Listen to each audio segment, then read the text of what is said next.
1 2 3. به نام خدا. ابوالفضل طاهری اومدیم با هم دیگه یه چالش بریم. باید تو آینه نگاه کنیم و بعد چوب کربیتا رو نشون بدیم. هر کی تونست یه دونه مثلث درست کنه جایزه. بسم الله الرحمن الرحیم. آماده؟ بریم.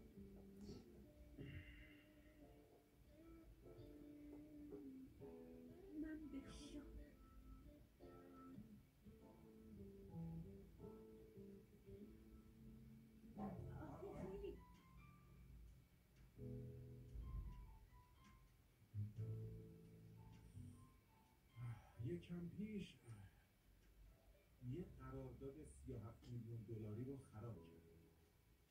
نگاه کردی سوختی؟ نه نگاه نکرد. یه لحظه چرا نگاه کرد؟ نگاه نکرد. نباید اصلا نگاه کن.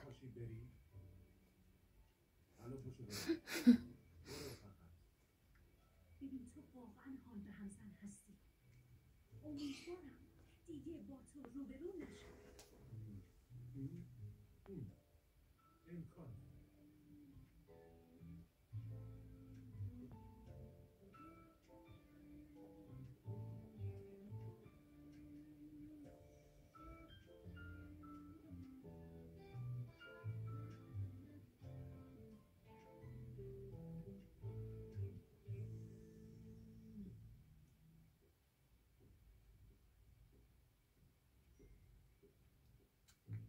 تونستی، آفرین. یه کوچولو دیگه.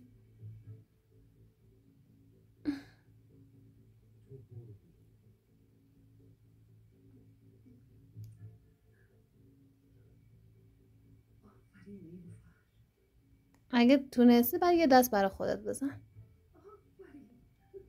فقط نگاه نکن. نگاه رو تو آینه باشه.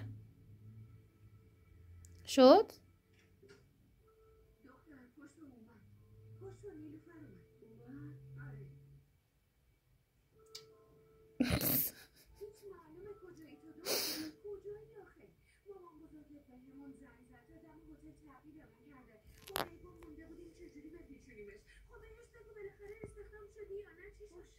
باشه آقا یه لحظه نفس بکش.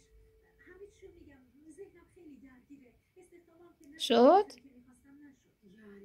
شد دیگه. نزدیک شدی دیگه. یه دست و یه هورا بزن برای خودت. آفرین.